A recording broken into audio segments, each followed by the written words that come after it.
सभी हमारे विशेषज्ञ साथियों, मैं तो सबसे पहले मध्य प्रदेश की धरती पर हमारे गृह मंत्री,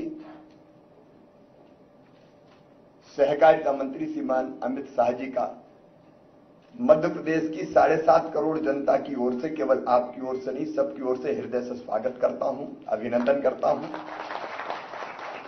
और मध्य प्रदेश का सौभाग्य मानता हूं कि भारतीय पुलिस विज्ञान कांग्रेस की यह 48वीं बैठक या सम्मेलन यहां पे संपन्न हो रहा है। प्रधानमंत्री श्रीमान नरेंद्र मोदी जी के नेतृत्व में एक वैभवशाली भारत, एक गौरवशाली भारत, एक संपन्न भारत, समृद्ध भारत और सुरक्षित भारत के निर्माण के लिए महाअभियान चल रहा है और आंतरिक सुरक्षा इसका एक महत्वपूर्ण आयाम है और जिसमें हमारी पुलिस की भूमिका बहुत महत्वपूर्ण होती है। पुलिस का काम अब केवल अपराधियों को पकड़ना और दंडित करना मात्र नहीं है। मुझे गीता का वो श्लोक याद आता है, परित्राणाय साधुनाम विनाशाय च दुष्कृताम। आम जन के रक्षा के लिए, सुरक्षा के लिए और दुष्टों के दलन का काम है पुलिस का। लेकिन आज कई और आयाम जुड़ गए। आप जानते हैं कोविड के दौरान जैसा पुलिस ने काम किया वो सचमुच में अद्भुत था। हमारे कई पुलिस के साथी दूसरों की सुरक्षा करते करते बलिदान हो गए। मध्य प्रदेश में उदाहरण है, नशा मुक्ति अभियान चलाना हो, बेटियों की सुरक्षा के लिए मुस्कान अभियान चलाना हो, साइबर क्राइम, एक नहीं कई आयाम है। आदरणीय बालाजी ने बहुत विस्तार से उनका वर्णन किया, मैं उसके गहराई में नहीं जाता और इसलिए मैं मानता हूं कि पुलिस का काम आज की जो चुनौतियां हैं उससे निपटने में बहुत महत्वपूर्ण है। और अब पुलिसिंग केवल इतनी नहीं कि अपराधियों को पकड़ो और दंडित करो। जो विभिन्न आयाम है उसके बारे में बालाजी श्रीवास्तव आपको बता रहे थे। प्रशिक्षण हो, वैज्ञानिक विवेचना हो, अन्वेषण के उपकरण हो, नई टेक्नोलॉजी और उसका उपयोग हो, फॉरेंसिक साइंस की मदद लेना हो, ड्रोन जैसी टेक्नोलॉजी हो और इन सब पर बेस्ट प्रैक्टिस हो, उसका आदान प्रदान हो। आज की इन्हीं चुनौतियों से निपटने के लिए आधुनिक पुलिसिंग में और क्या सोचा जाना चाहिए, इसी के लिए यहां विभिन्न प्रतिनिधि इकट्ठा हुआ है। वैज्ञानिक हैं, विश्वविद्यालय के प्रतिनिधि है।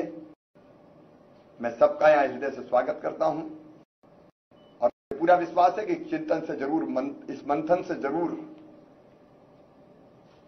अमृत निकलेगा और जिसका लाभ पूरे देश को मिलेगा। जहां तक मध्य प्रदेश पुलिस का सवाल है, मुझे कहते हुए गर्व है, एक नहीं अनेकों उपलब्धियां उन्होंने हासिल की है। उसके विस्तार में जाने का ना तो आज समय है और ना औचित्य है। मैं इतनी कह सकता हूं कि चाहे अपराधियों को पकड़ने, मैं एक ही उदाहरण देना चाहूंगा। पिछले दिनों मध्य प्रदेश पुलिस ने तय किया अलग प्रकार के माफियाओं के खिलाफ कार्रवाई, जिनमें सफेद पोस्ट भी होते हैं। 2 साल में 21,000 एकड़ जमीन मुक्त कराई, जिसकी कीमत लगभग 12,000 करोड़ रुपया है और हमने उस जमीन का गरीबों के लिए और बाकी विभिन्न कामों में उपयोग करने का फैसला किया। डायल 100 हमारी रिस्पांस टाइम इतना कम है कि पता चलता है और अपराधी को पकड़ने हमारी पुलिस पहुंच जाती है। ऊर्जा महिला डेस्क की स्थापना हो, पुलिस बल बढ़ाना हो। कभी 2011 में हमारे पास पुलिस बल 83,000 के आसपास था, आज 1,26,000 के आसपास है। फिर और नई भर्तियां हम करने का अभियान हमने प्रारंभ किया है। Crime and criminal tracking network and system सुचारू रूप से संचालित है। ये FIR हमने शुरू की है। MP का ऐप नागरिक सेवाओं की उत्तम ढंग से प्रदान करने का काम कर रहा है। Inter operable criminal justice system के साथ साथ हम आपराधिक न्याय व्यवस्था के समस्त पिलर्स, चाहे पुलिस, ई कोर्ट, ई प्रिजन, FSL, ई प्रोसिक्यूशन, इसका सफलता से इंटीग्रेशन करने का काम किया है। लेकिन आज तो जो चुनौतियां हैं उनका मुकाबला करने के लिए आप सब विद्वान यहां इकट्ठे हुए। मैं एक बार फिर आप सबका स्वागत करते हुए, मुझे पूरा विश्वास है कि प्रधानमंत्री जी ने जिस स्मार्ट पुलिसिंग की बात की है, निश्चित तौर पर उसको और जमीन पर उतारने के लिए आवश्यक कदम उठाने के लिए कॉन्फ्रेंस बहुत महत्वपूर्ण सिद्ध होगी और इसका लाभ पूरे देश को मिलेगा। बहुत बहुत धन्यवाद। बहुत बहुत धन्यवाद माननीय मुख्यमंत्री मध्य प्रदेश आपका। देश हित, नागरिक हित में समर्पित विभिन्न पुलिस बल, जिसका सारा इतिहास तप्त जगमग है, वीरता वन्य से भरी हुई रग रग है। Bureau of police research and development द्वारा बहुत ही सार्थक और उपयोगी खजाना 5 प्रकाशन, उनका विमोचन माननीय गृह एवं सहकारिता मंत्री जी के कर कमल द्वारा आज किया जाने वाला है। हम विनम्र विनती करते हैं माननीय आपसे कि कृपया सबसे पहले पुलिस विज्ञान कांग्रेस संग्रह प्रकाशन का विमोचन करें अपने कर कमल द्वारा।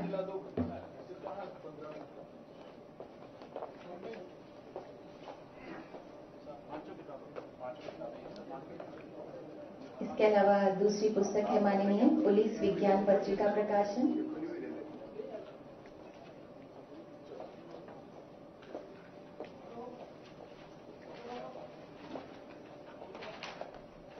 पहली जो पुस्तक है उसमें 6 विषयों पर 26 शोध पत्र प्रकाशित हैं। 18 शोध पत्र पढ़े जाएंगे इस कांग्रेस में, विज्ञान कांग्रेस में, और 8 शोध जो है उनका चयन केवल प्रकाशन के लिए हुआ है। और अब आपसे विनती है माननीय कि कृपया पुलिस विज्ञान पत्रिका प्रकाशन का भी विमोचन करें अपने कर कमलों द्वारा।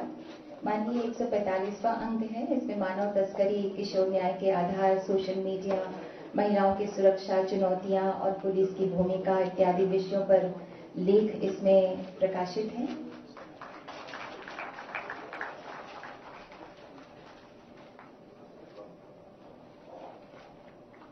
और एक और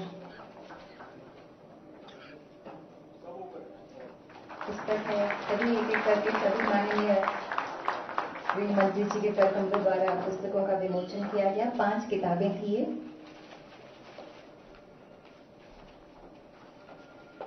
इसमें बेस्ट प्रैक्टिसेस का भी जिक्र किया गया है और पाठ्यक्रम का प्रकाशन भी है सब इंस्पेक्टरों के लिए। इस तरह से अलग अलग पुस्तकों के विमोचन किया गया। कुछ महत्वपूर्ण आंकड़ों के भी ऊपर थे। बहुत बहुत धन्यवाद माननीय गृह मंत्री जी आपका। हम भारतीय अपने भाग्य पर बहुत इतराते हैं कि हमें माननीय प्रधानमंत्री श्री नरेंद्र मोदी जी जैसे श्रद्धा के शिखर प्रधानमंत्री जी के रूप में और अडिग दृढ़ निश्चयी व्यक्तित्व माननीय श्री अमित शाह जी गृह एवं सहकारिता मंत्री जी के रूप में प्राप्त हुए हैं। माननीय आपकी दृढ़ता, निडरता, कर्मठता, अनन्य राष्ट्र भक्ति हम सब के लिए प्रेरणा है।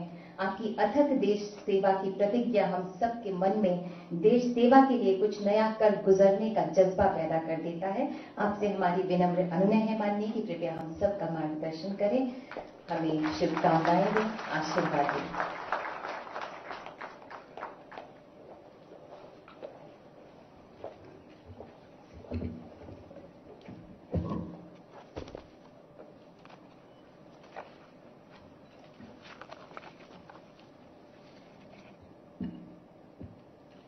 मंच पर उपस्थित मध्य प्रदेश के जनप्रिय मुख्यमंत्री, जिन्होंने मध्य प्रदेश को एक बीमारू राज्य से बाहर निकालकर विकसित राज्य की ओर ले जाने में बहुत बड़ा योगदान दिया है, ऐसे श्रीमान शिवराज सिंह जी। मोदी जी की मंत्रिपरिषद में मेरे साथी, भाई इको सेट कराओ इसका। मोदी जी की मंत्रिपरिषद में मेरे साथी श्री अजय कुमार मिश्र जी, श्री निशित प्रामाणिक जी, मध्य प्रदेश के गृह मंत्री डॉक्टर नरोत्तम मिश्रा जी, बीपीआरएनडी के डीजी बालाजी श्रीवास्तव जी, श्री नीरज सिन्हा जी, और आज पुलिस विज्ञान कांग्रेस के अंदर पधारे हुए सभी प्रतिभागी भाइयों और बहनों, मध्य प्रदेश के सभी अधिकारीगण, आज 48वीं अखिल भारतीय पुलिस विज्ञान कांग्रेस अभी से शुभारंभ होकर 2 दिन तक चलती रहेगी। अलग अलग विषयों पर यहां पर चर्चा होनी है। श्री बालाजी ने बहुत विस्तृत रूप से इसकी रूपरेखा आप लोगों के सामने रखी है, तो मैं इसमें जाना नहीं चाहता, परंतु लखनऊ पुलिस कांग्रेस के बाद ये पुलिस साइंस कांग्रेस जो मध्य प्रदेश में हो रही है, बीच में हमारा देश और दुनिया एक बहुत कठिन काल से गुजरे हैं। सदी की सबसे भीषण और जानलेवा महामारी का सामना देश ने किया है, दुनिया ने किया है। दुनिया में, देश में लाखों लोग मृत्यु के शरण हुए हैं और कोरोना के समय में देश भर में लगभग 4 लाख से अधिक पुलिस कर्मी और सीएपीएफ के कर्मचारी अधिकारी भी संक्रमित हुए। लगभग 2700 से ज्यादा लोगों की मृत्यु भी हुई और इस कालखंड के दौरान देश की पुलिस का एक अलग प्रकार का चेहरा देश की जनता के सामने आया है। पुलिस का कार्य कभी भी प्रशंसा के पात्र है। इस प्रकार की बात बहुत लंबे समय से सुनाई नहीं पड़ती थी, मगर मैं आप देश भर के पुलिस बल को अभिनंदन देना चाहता हूं कि जहां पर भी जाते हैं पुलिस बल की कोरोना की कार्यवाही की भूरी भूरी प्रशंसा। पुलिस का एक मानवीय चेहरा और आपदा के समय पुलिस क्या कर सकती है, इसका एक उत्कृष्ट और सराहनीय उदाहरण देश की जनता के समक्ष सभी बलों ने कोई आयोजन के बगैर स्वभावगत ही जो पुलिस का स्वभाव होता है, हर व्यक्ति को मदद करना, इसका प्रदर्शन करते हुए सबके सामने रखा है। मैं आज जो 2712 जवान अपनी ड्यूटी निभाते निभाते प्रथम पंक्ति में महामारी का सामना करते करते अपनी जान गंवाए हैं, वो सभी को विनम्र श्रद्धांजलि भी देना चाहता हूं, क्योंकि उन्होंने कोरोना का सामना प्रथम पंक्ति में रहकर करा। लोगों को मदद करने के लिए किया, किसी को खाना पहुंचाने के वक्त कोरोना लग गया, किसी को अस्पताल ले जाने वक्त लग गया, किसी के अंतिम संस्कार में मदद करते वक्त कोरोना लग गया और वो भी मृत्यु की शरण में गए। उस सभी परिवारों के प्रति भी मैं अपनी संवेदना प्रकट करना चाहता हूं और ये सभी 2712 जवानों के प्रति श्रद्धांजलि अर्पित करता हूं। मित्रों, आज अखिल भारतीय पुलिस विज्ञान कांग्रेस जो हो रही है, इसका आगाज हो रहा है।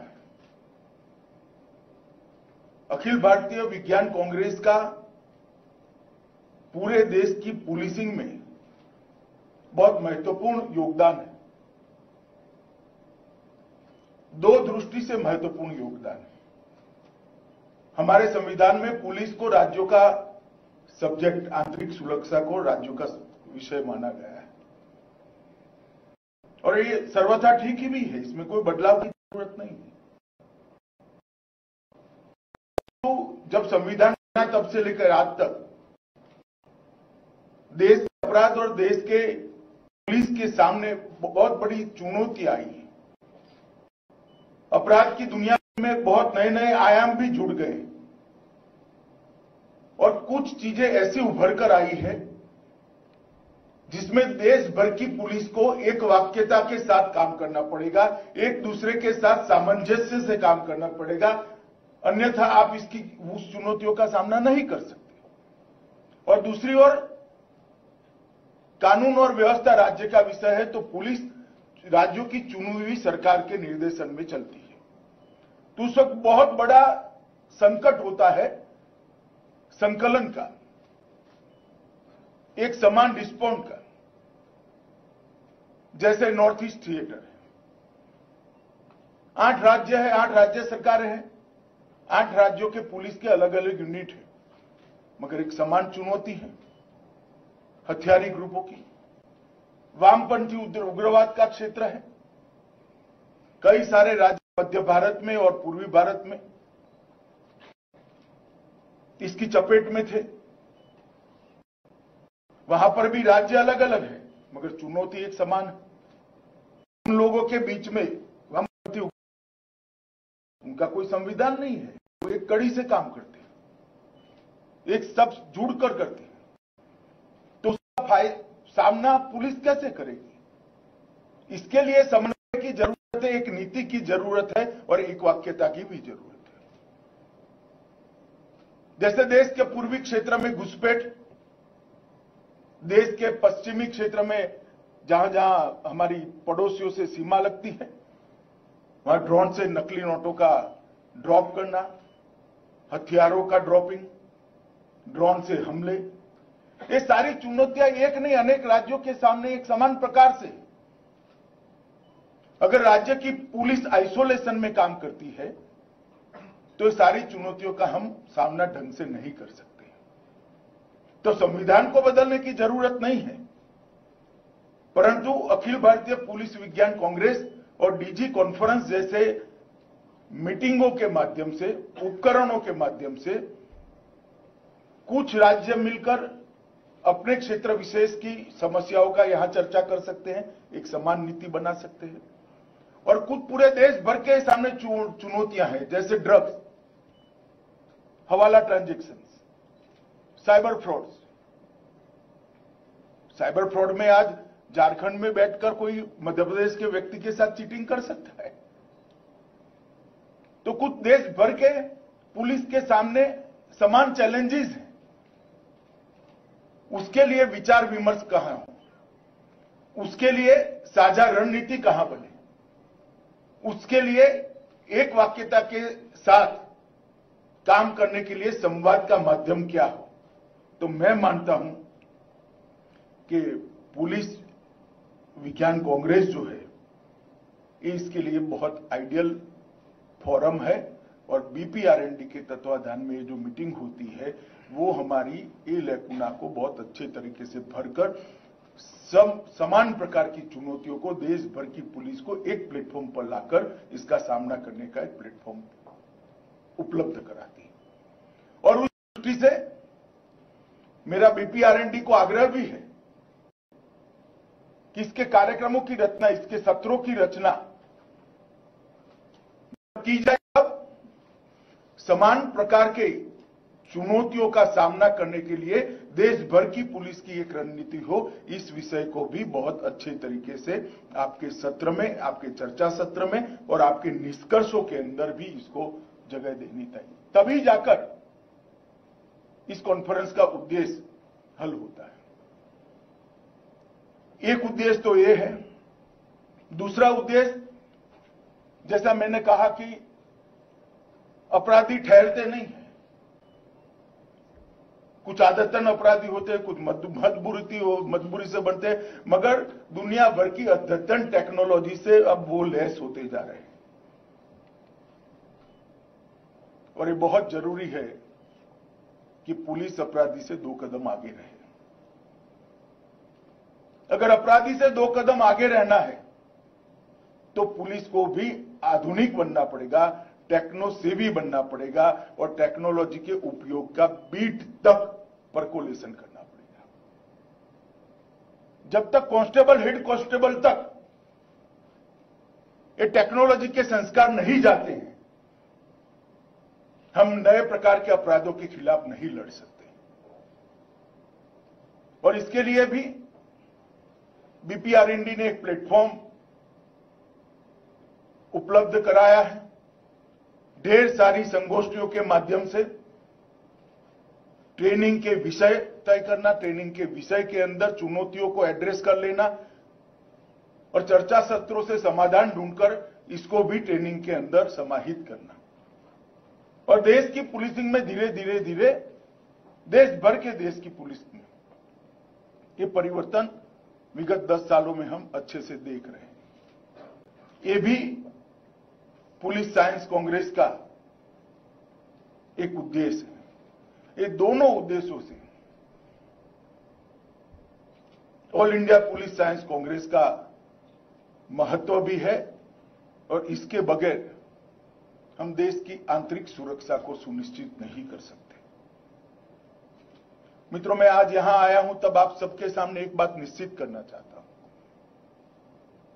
कि विगत 8 साल जो देश के प्रधानमंत्री नरेंद्र मोदी जी के नेतृत्व में भारत सरकार चली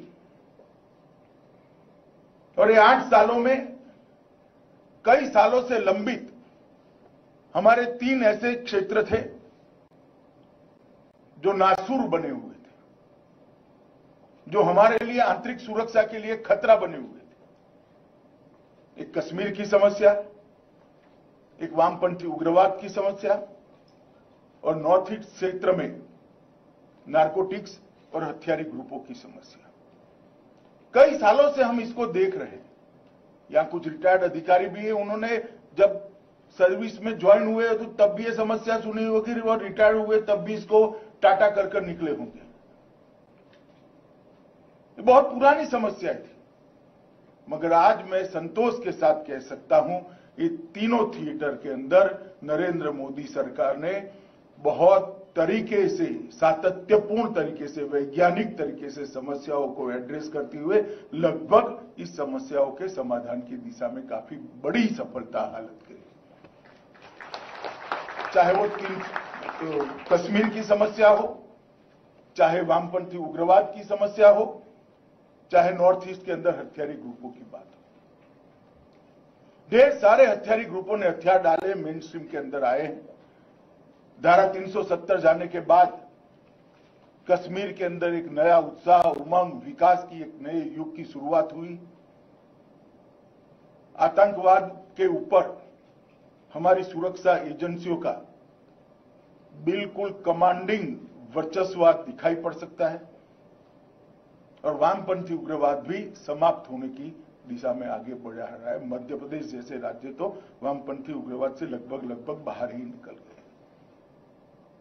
ये जो परिवर्तन आया है, ये परिवर्तन इसलिए आया है कि समस्या को उसका विश्लेषण कर समझकर इसके उपायों की गहन चर्चा कर सातत्यपूर्ण तरीके से एक रणनीति के आधार पर काम हुआ है।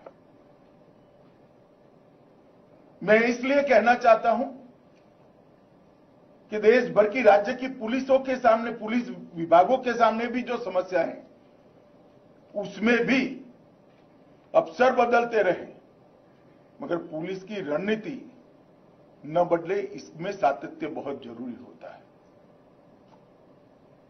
सभी पुलिस विभाग के मुखियाओं ने अपने यहां 10 साल की पुलिस की रणनीति और इसका सालाना रिव्यू करने की प्रथा इंस्टीट्यूशनलाइज करनी चाहिए, जिससे नए डीजीपी आए तब वो इसको इससे आगे बढ़ाए। और जब सालाना रिव्यू करोगे तब जो उसमें कमियां होगी इसका भी रिव्यू होगा, जो सफल मुद्दे होंगे इसका भी रिव्यू होगा और एक नई रणनीति माइनर चेंजेस के साथ आगे के साल के साथ बना लोगे। वो बहुत जरूरी है क्योंकि अब कुछ क्राइम ऐसे आ गए हैं जिसके सामने पुलिस के मॉडर्नाइजेशन और ट्रेनिंग के बगैर, पुलिस के राज्य के भीतर समन्वय के बगैर और पुलिस के राज्य के बाहर समन्वय के बगैर और टेक्नोलॉजी को आत्मसात करे बगैर लड़ पाना असंभव है। चाहे वो नारकोटिक्स का मसला हो, चाहे वो फेक करेंसी का मसला हो, चाहे हवाला ट्रांजैक्शन से देश विरोधी गतिविधि करने वाले लोगों के पास पैसा पहुंचाने का मसला हो, चाहे साइबर क्राइम हो, चाहे हथियारों के सीमा पार से आने का मसला हो, ये सारी समस्या ऐसी है जिसका समाधान सातत्यपूर्ण रणनीति से ही होता है। मैं उदाहरण के तौर पर कहना चाहूंगा, जिनकी समुद्री सीमाएं जुड़ी है ऐसे राज्यों में एक रणनीति बन सकती है क्या कि सागर के सटे हुए जिलों में इसी प्रकार के एसपी का अपॉइंटमेंट होगा। इसमें केज ग्रुप तय हो जाए, इसमें परफॉर्मेंस के पैरामीटर तय हो जाए, इसके अंदर परफॉर्मेंस के रिव्यू का प्रोविजन हो। जो जमीनी सीमा के जिले हैं इसके लिए भी थानों तक की व्यवस्था, बाकी अंदर में जो होता है वो करते रहे, परंतु जो सेंसिटिव क्षेत्र है उसके अंदर अपॉइंटमेंट के लिए एक सातत्यपूर्ण रणनीति बनानी पड़ेगी। आतंकवाद विरोधी जितनी भी संस्था है, चाहे एटीएस हो, बड़े शहरों में क्राइम ब्रांच हो, आंतरिक सुरक्षा की दृष्टि से बड़ी सेंसिटिव जगह होती है, इसके पोस्टिंग के लिए भी राजनीतिक स्तर पर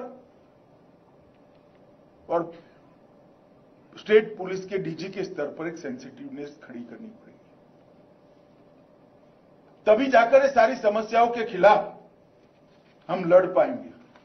मोदी जी ने इसके लिए एक पुलिस टेक्नोलॉजी मिशन की घोषणा करी है। इसका एक कच्चा खाका गृह मंत्रालय ने बना लिया है। उसके बाद में हम बीपीआरएनडी के थ्रू सारे लोगों के सुझाव के लिए राज्यों की पुलिस को भी पहुंचाएंगे। इसके माध्यम से ढेर सारी चीजें एक समान रूप से पूरा देश की पुलिस का हर थाना सज्ज हो सके, देश भर में एक ही प्रकार की वायरलेस सिस्टम हो, देश भर में एक ही प्रकार के सीसीटीवी कैमरास लगे, एनालिसिस करने वाले सॉफ्टवेयर देश भर की पुलिस के साथ पास एक ही प्रकार के हो, एक्सचेंज ऑफ इंफॉर्मेशन के सारी सुविधाएं हो, automatic exchange of information and access to data का अधिकार भी देश की हर पुलिस को हो। इस प्रकार की व्यवस्था हमें टेक्नोलॉजी मिशन के माध्यम से करना चाहते हैं। मैं बड़ा आशान्वित हूं मोदी जी की कल्पना से, इससे देश का बहुत बड़ा फायदा होगा। मित्रों, आज प्रकाशन ढेर सारे 5 किए हैं, इसके बारे में डिटेल बताया गया है। मैं इसमें कुछ ज्यादा कहना नहीं चाहता हूं, परंतु मेरा एक आप सभी से आग्रह है कि इस प्रकाशनों की स्टडी करने वाली एक टोली हर राज्य में यंग पुलिस अफसरों की बनानी चाहिए। इसका स्टडी कर इसकी जिस्ट बनाकर कम से कम एसपी लेवल के हर ऑफिसर तक ये पहुंच जाए। भले 200 पेज के पुस्तक में से आप 10 पेज पहुंचाइए, परंतु इतने सारे रिसर्च पेपर जो बड़ा परिश्रम करके बनाए हैं, अगर वो प्रैक्टिकल पुलिसिंग देखने वाले व्यक्ति के तक नहीं पहुंचते और वो उसको गंभीरता से नहीं लेता है, तो पूरी एक्सरसाइज के कोई मायने नहीं रह जाते। मुझे लगता है कि इस दिशा में हर राज्य की पुलिस ने एक टीम अपने यहां यंग अफसर की बनानी चाहिए, जो सारे प्रकाशनों को ढंग से देखे, इसकी जिस्ट बनाए और एसपी और इसके ऊपर के हर पुलिस अधिकारी को वो जिस्ट भेजे। काफी लोग पढ़ेंगे, सब पढ़ेंगे ऐसा तो मैं नहीं कहता, मगर काफी लोग पढ़ेंगे, और जो पढ़ेंगे इसमें से कुछ लोग तो इसका अमल भी करेंगे, तो कुछ तो सुधर जाएगा। अभी मैं एक टीवी इंटरव्यू देख रहा था, उसमें एक सुंदर वाक्य मैंने सुना, डाटा नया विज्ञान है और बिग डाटा में सभी समस्याओं का समाधान है। ये वाक्य को देश भर की पुलिस ने आत्मसात करना चाहिए। भारत सरकार ने ढेर सारी सुविधाएं खड़ी करी है, मगर वो पॉपुलर नहीं है। जैसे मैं एक छोटी सी चीज कहना चाहता हूं आप लोगों को, हमारे पास अब सब थाने, देश के 93% से ज्यादा थाने सीसीटीएनएस से जुड़ गए हैं। उनकी एफआईआर सारी वहां पहुंच जाती है, इसका डेटा उपलब्ध है, एनालिटिक टूल आपके पास उपलब्ध है। आपके राज्य के आसपास के 4 राज्यों के क्राइम का स्टडी कभी करा है क्या? इसके लिए एक टीम बनाई है क्या? ये डेटा को जनरेट करना, यहां से अगर हम संतोष मानेंगे तो ये कभी नहीं होगा। मैं आगे इस विषय को छूंगा, परंतु मैं हमेशा कहता हूं कि हमारी देश की पुलिस पर एक आरोप होता है, कभी तो नो एक्शन का आरोप होता है कि पुलिस मूक दर्शक बनी है, और कभी एक्सट्रीम एक्शन का आरोप हो जाता है। हमें आदत डालनी चाहिए कि जस्ट एक्शन, स्वाभाविक प्रतिक्रिया होनी चाहिए, और वो तभी होती है जब सिस्टम व्यक्ति पर न निर्भर हो, व्यक्ति सिस्टम पर निर्भर हो। अगर थानेदार के स्वभाव पर आप छोड़ दोगे तो नो एक्शन भी आएगा और एक्सट्रीम एक्शन भी आएगा, मगर सिस्टम पर थानेदार निर्भर होगा तो जस्ट एक्शन आएगा। छोटी सी बात है मगर गौर करने जैसी बात है। अगर ये हम पुलिसिंग के स्वभाव में डालते हैं तो बहुत बड़ा परिवर्तन आने की संभावना है। मेरी दृष्टि से पुलिस विज्ञान के दो पहलू हैं, एक साइंस फॉर पुलिस और दूसरा साइंस ऑफ पुलिस। ये दोनों विषय विचार करने जैसे,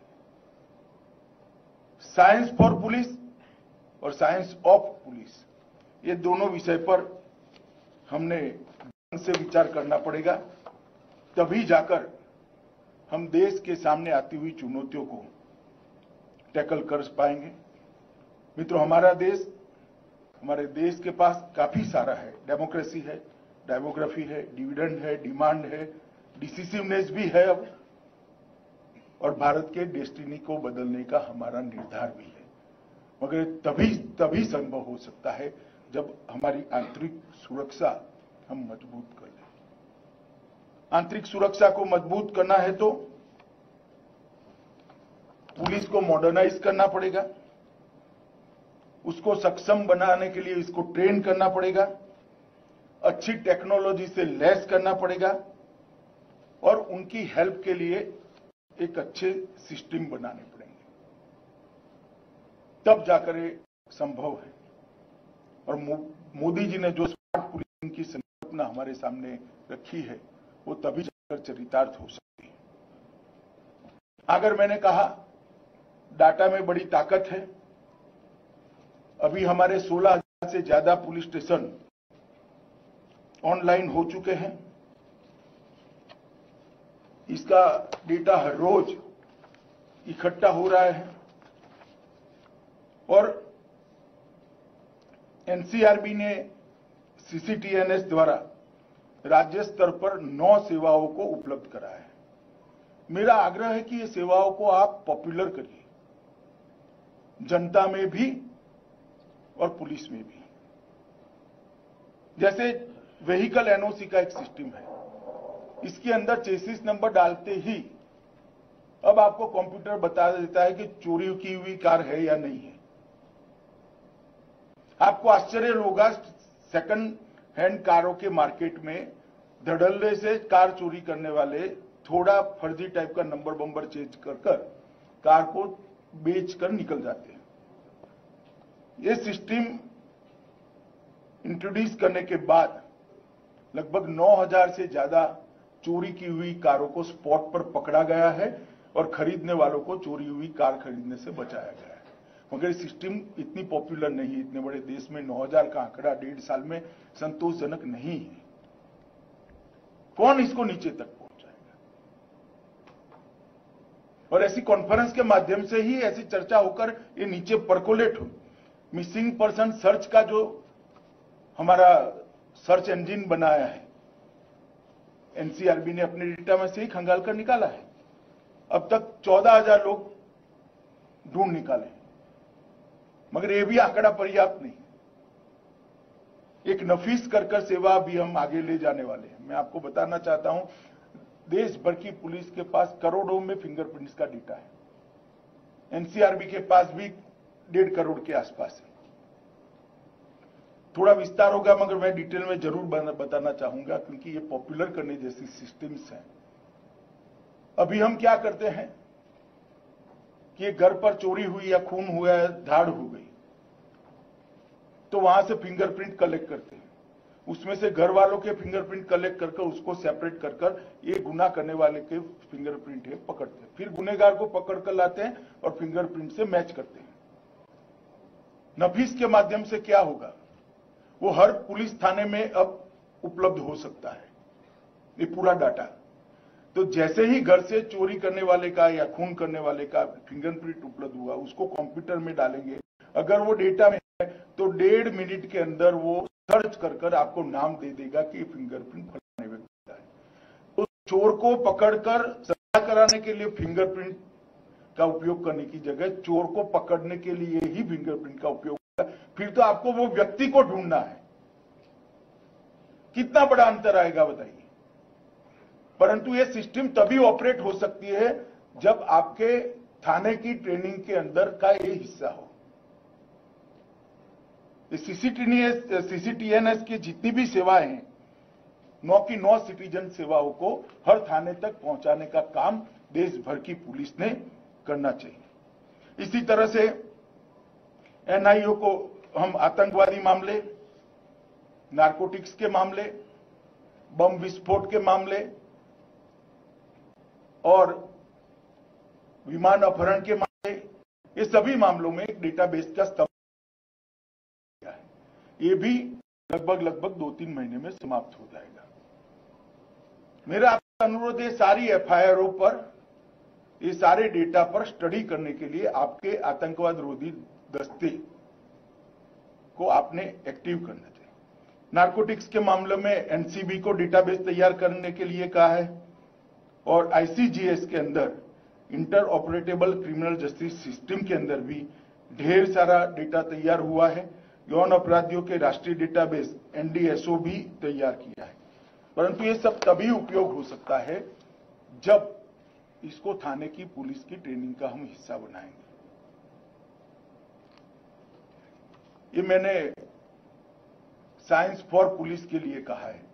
साइंस ऑफ पुलिस, इसके लिए medical science, forensic science, management science, arm science और कम्युनिकेशन साइंस, ये सारे विज्ञान के उपयोग को, ये पुलिस के ही विज्ञान है, इसको हमने आगे बढ़ाना पड़ेगा। और मोदी सरकार ने 2 बड़े कदम उठाए हैं। National forensic science laboratory university बनाई है, जिसकी अब तक 7 राज्यों में एफिलिएटेड कॉलेज खुल गई है। शिवराज जी भी यहां खोलने वाले हैं, मध्य प्रदेश में भोपाल के अंदर। इसका उपयोग हम लोग करें और आईपीसी सीआरपीसी के जो अमेंडमेंट्स आने वाले हैं, इसमें 6 साल से ज्यादा सजा वाले सभी गुनाहों में फॉरेंसिक एविडेंस को हम कंपलसरी करने वाले हैं। मगर ये करना है तो आपके पास इसके लिए ट्रेन मैन पावर चाहिए। कहां से आएगा? इसीलिए एडवांस में फॉरेंसिक साइंस यूनिवर्सिटी बनाई है। और रक्षा शक्ति यूनिवर्सिटी भी रक्षा के साथ जुड़े हुए विज्ञान के सारे मामलों के एक्सपर्ट खड़े करने के लिए बनाई है। मेरा तो सभी राज्यों के महानिर्देशकों से निवेदन है कि आपके राज्य में दोनों यूनिवर्सिटी के एफिलिएटेड कॉलेज का आग्रह आप आपकी राज्य सरकारों को करिए, जिससे पुलिस के क्षेत्र में एक्सपर्ट्स आपको अवेलेबल होगा। एक बात समझ लीजिएगा, अंग्रेजों के जमाने के डंडे के पुलिसिंग का युग अब समाप्त हो गया है। अब नॉलेज बेस्ड पुलिसिंग करना पड़ेगा, एविडेंस बेस्ड पुलिसिंग करना पड़ेगा और तर्क के आधार पर पुलिसिंग करना पड़ेगा। और इसमें साइंस, पुलिस के साइंस को भी हमने बदलना पड़ेगा। राज्यों में अनेक प्रकार के सीसीटीवी लगे हैं, पुलिस कंट्रोल रूम से इन सीसीटीवी की कोई कनेक्टिविटी नहीं है। प्राइवेट सोसाइटियों ने लगा दी है, बस अड्डे पर लग गए हैं, म्युनिसिपल कॉर्पोरेशन ने लगा दे, कहीं कमिश्नरेट ने लगा दिए, कोई रेलवे के लगे हैं, मगर डीजीपी के कंट्रोल रूम में किसी का कनेक्शन नहीं। मैं तो मानता हूं ये खर्च बेकार गया है। बहुत कम खर्च के अंदर 10% खर्चे के अंदर कनेक्टिविटी हो सकती है, कॉमन सॉफ्टवेयर हो सकता है और आपके पास ये सारी चीजें उपलब्ध हो सकती। इनिशिएटिव लेना पड़ेगा। मित्रों, गत साइंस कांग्रेस में लखनऊ में मैंने कुछ बेसिक पुलिसिंग पर कुछ मुद्दों पर कहा है, तो मैं विस्तृत रूप से नहीं कहूंगा, परंतु डायरेक्टर ऑफ प्रोसिक्यूशन की जगह हर राज्य ने सर्जित करनी चाहिए और डायरेक्टर प्रोसिक्यूशन के इंस्टीट्यूशन को इफेक्टिव बनाना चाहिए। Police band, dog squad, horse squad, parade, ये सारे इश्यू भूल गए हम। बैक टू बेसिक्स जाना पड़ेगा। और 1860 में बनाए गए सारे इश्यू आज भी रिलेवेंट है। पुलिस की presence he law and order को अच्छा रख सकती है। बीट की पेट्रोलिंग, चाहे 10 ही लोग निकले, मगर बहुत महत्वपूर्ण संतोष लोगों के बीच में खड़ा करती है। तो मैं हरीडली फिर से सारे इश्यू रिपीट कर देता हूं। डायरेक्टर ऑफ प्रोसिक्यूशन का इंस्टीट्यूट डेवलप करना, बीट को पुनर्जीवित करना, परेड को नियमित करना, खबरी प्रणाली को पुनर्जीवित करना। मैं पुनर्जीवित सोच समझकर बोल रहा हूं। पुलिस बैंड को पुलिस का एक अंग बनाना, डॉग स्क्वाड, हॉर्स स्क्वाड को पुनर्जीवित करना और कॉमन सूचना प्रोटोकॉल को भी सीमांत क्षेत्र के अंदर हमने आगे बढ़ाना पड़ेगा। एक मॉडस ऑपरेंडी ब्यूरो बीपीआरएनडी बना रहा है। इसका उपयोग भी आने वाले दिनों में बहुत अच्छे से हो सकता है। मित्रों, कानूनी सुधार का इनिशिएटिव भी भारत सरकार ने लिया है। सभी एजेंसियों का संशोधित शस्त्र अधिनियम हमने कर दिया है, राज्यों को भेजा है, अब आपको लागू करना है। शिनाख्त के लिए कैदियों की नया विधेयक अभी संसद में पारित किया है, इसको लागू करना है। मॉडल जेल अधिनियम आपको भेजे हैं, उसको लागू करना है। अब तक 6 ही राज्यों ने किए हैं। एफसीआरए का कठोर अनुपालना के लिए कानून बनाए गए हैं, इसको भी आपको हेल्प करनी है। एनआईए कानून को हमने और कठोर बनाया है। यूएपीए का उपयोग राज्य सरकार की पुलिस के कामों में भी उचित केसों में बढ़ाना चाहिए, संकोच नहीं करना चाहिए। जहां यूएपीए का इंग्रेडिएंट्स मिलते हैं वहां करना चाहिए। स्मैक की बैठकें राज्यों में होती ही नहीं है। अकेला मैक कुछ नहीं कर पाएगा। अगर स्मैक की बैठक राज्य में ढंग से होती है तो सारी एजेंसियों के बीच में कोऑर्डिनेशन होता है, चाहे ईडी हो, चाहे कस्टम हो, चाहे इनकम टैक्स हो, चाहे नार्कोटिक्स हो, चाहे पुलिस हो, चाहे एटीएस हो। मेरा आग्रह है कि स्मैक की बैठक में सभी राज्यों के पुलिस महानिर्देशक इनिशिएटिव ले और करें। सीआरपीसी, आईपीसी और एविडेंस एक्ट में भी हम सुधार ला रहे हैं। नार्कोटिक्स की भी कोऑर्डिनेशन की बैठक करने का जिम्मा हमने राज्यों के पुलिस मुखियाओं पर डाला है, इसमें भी इनिशिएटिव लेना चाहिए। हैकेथॉन कर हमारी समस्याओं के समाधान के लिए भी हमने करना चाहिए। मित्रों, एक बात मैं आप लोगों के सामने कहता हूं, प्रोसेस और परफेक्शन ये सफलता के लिए बहुत महत्वपूर्ण है। प्रोसेस और परफेक्शन ये सफलता के लिए बहुत महत्वपूर्ण है, मगर सफलता केवल और केवल पैशन से ही आ सकती है। तो पैशन का जज्बा पुलिस बल में नीचे तक निर्माण करने का हम लोगों का दायित्व है। मुझे भरोसा है कि हम इस पुलिस साइंस कांग्रेस से 2 दिन के विचार मंथन से काफी सारी चीजें निकालेंगे, निष्कर्ष भी निकालेंगे और सुधार के लिए आगे बढ़ेंगे। मैं इस कॉन्फ्रेंस की सफलता के लिए बीपीआरएनडी के डीजी और सभी सहभागियों को बहुत बहुत शुभकामनाएं देना चाहता हूं। वंदे मातरम। कोटि कोटि धन्यवाद माननीय आपका, आपकी ओजमयी वाणी के लिए और आपके संबोधन के लिए। आज के कार्यक्रम की सुखद यादें हमेशा के लिए माननीय गृह एवं सहकारिता मंत्री जी और सभी माननीय और सम्माननीयों के हृदय में हमेशा के लिए अंकित हो जाए, इसके लिए हम अनुरोध करते हैं डीजीबीपी आरएनजी आपसे श्री बालाजी श्रीवास्तव कृपया माननीय गृह एवं सहकारिता मंत्री जी को स्मृति चिन्ह भेंट करें।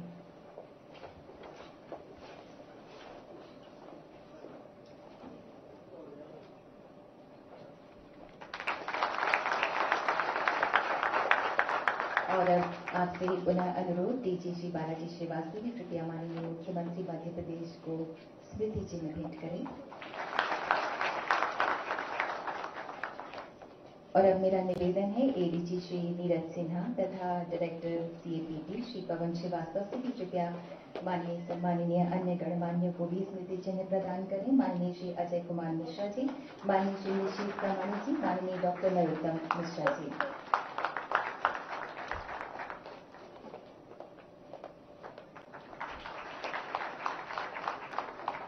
और अब हम अनुरोध करते हैं एडीजी बीपीआरएनडी श्री नीरज सिन्हा से कि कृपया आभार प्रकट करें।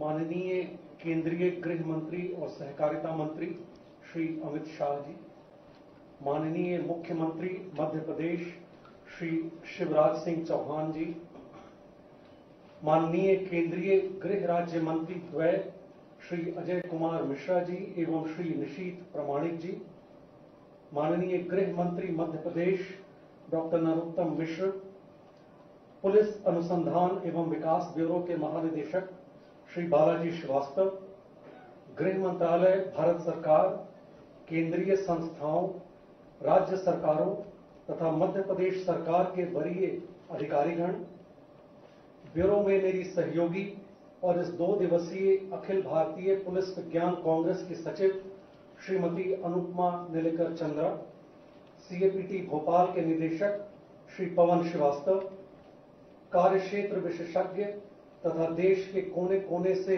आमंत्रित प्रतिनिधिगण, पुलिस तथा ब्यूरो के साथियों, भारत भर से जुड़े मेहमान, मीडिया और संचार माध्यमों के प्रतिनिधिगण, देवियों और सज्जनों, आप सबों का पुलिस अनुसंधान एवं विकास ब्यूरो द्वारा आयोजित इस 2 दिवसीय अखिल भारतीय पुलिस विज्ञान कांग्रेस कार्यक्रम के उद्घाटन सत्र में उपस्थिति के लिए सादर आभार। पुलिस विज्ञान के विभिन्न आयामों के संगम की साक्षी बनी भोपाल के central academy for police training के प्रांगण में आपकी उपस्थिति, परस्पर विवेचना और संभाषणों की ओज हमारी प्रेरणा रहेगी। विज्ञान की दहलीज पर विवेचना की परंपरा मानव सभ्यता की प्रगति की आधार है। इस परंपरा में बीते युगों के उदात्त आदर्श भी हैं और आने वाले कल की गुनगुनाती आहट भी। पुलिसिंग के इतिहास के पन्नों पर दर्ज प्रगति के किस्से भी हैं और भविष्य के धुंध के पार सभ्य समाज गढ़ते विचारों की उभरती प्रेरणा भी। पुलिस अधिकारियों और विषय विशेषज्ञों से भरी आज की सभा को अपने विमर्श से परिमार्जित करती माननीय केंद्रीय गृह मंत्री श्री अमित शाह जी की उपस्थिति ब्यूरो के प्रयासों को नई शक्ति देती है। आज के अपने संभाषण में पुलिसिंग व्यवस्था पर उनके उद्गार हमारे लिए कार्यान्वयन के नए मापदंड होंगे। अपनी व्यस्तताओं के बावजूद हमारे बीच आने के लिए हम उनके विशेष रूप से आभारी हैं। मैं आभारी हूं माननीय मुख्यमंत्री मध्य प्रदेश श्री शिवराज सिंह चौहान जी का, जिनकी उपस्थिति हमारे लिए विशेष मायने रखती है। आभार उनके और प्रदेश से संबद्ध पूरी व्यवस्था, विशेषकर माननीय गृह मंत्री मध्य प्रदेश डॉक्टर नरोत्तम मिश्र जी का, जिनके संरक्षण और सहयोग से इस कार्यक्रम को मूर्त रूप दिया जा सका है। माननीय केंद्रीय गृह राज्य मंत्री द्वय श्री अजय कुमार मिश्र एवं श्री निशीत प्रामाणिक जी ने इस कार्यक्रम में शामिल होकर इसकी शोभा बढ़ाई। माननीय गृह राज्य मंत्री महोदयों के हम आभारी हैं। आभार डीजी बीपीआरएनडी श्री बालाजी श्रीवास्तव का, जिनके नेतृत्व में ब्यूरो कामयाबी के नए मापदंड तलाश रहा है। उनके सुझावों, मार्गदर्शन और कार्यक्रम की व्यवस्था और बारीकियों की परख का लाभ हमें लगातार मिला। हमारा विशेष आभार केंद्रीय गृह मंत्रालय, केंद्र के अन्य संस्थानों और राज्य सरकारों के अधिकारियों का भी, जिन्होंने ब्यूरो के प्रयासों को हमेशा प्रोत्साहित किया। आभार मेरे साथी और director CAPT Shri Pawan Srivastava, director RNCA Shrimati Anupama Nilekar Chandra, director admin Shri Bhola Shankar Jaiswal और डायरेक्टर मॉडर्नाइजेशन श्री करुणा सागर और पूरी टीम बीपीआरएनडी और सीएपीटी का भी, जिन्होंने सम्मिलित रूप से इस कार्यक्रम को यह जीवंत स्वरूप दिया।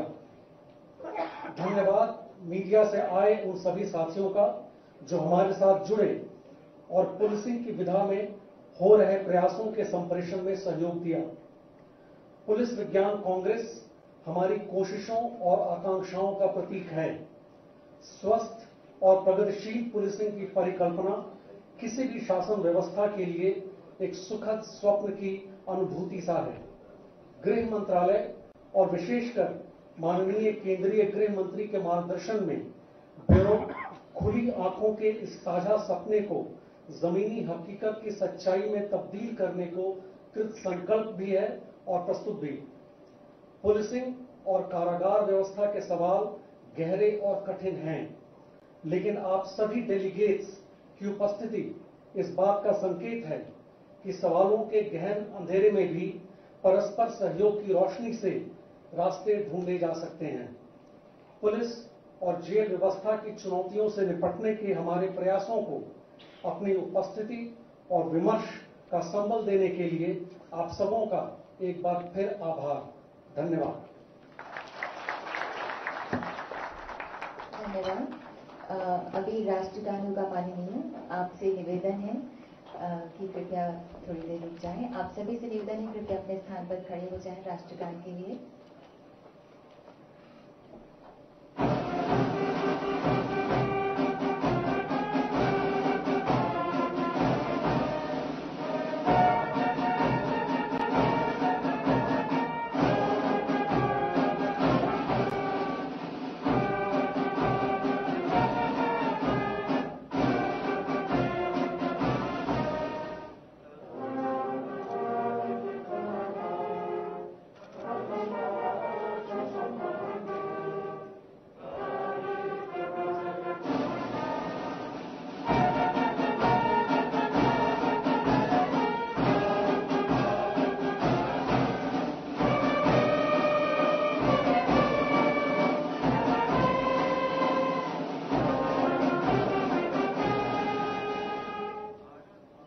हृदय से धन्यवाद माननीय गृह एवं सहकारिता मंत्री श्री अमित शाह जी, आपकी अत्यंत गरिमामय उपस्थिति ने हम सबको ऊर्जा से भर दिया है। हम माननीय मुख्यमंत्री मध्य प्रदेश शिवराज सिंह चौहान जी का भी हृदय से धन्यवाद करते हैं उनकी उपस्थिति के लिए। सभी सम्माननीयों का कोटिशः धन्यवाद और आभार पधारने के लिए।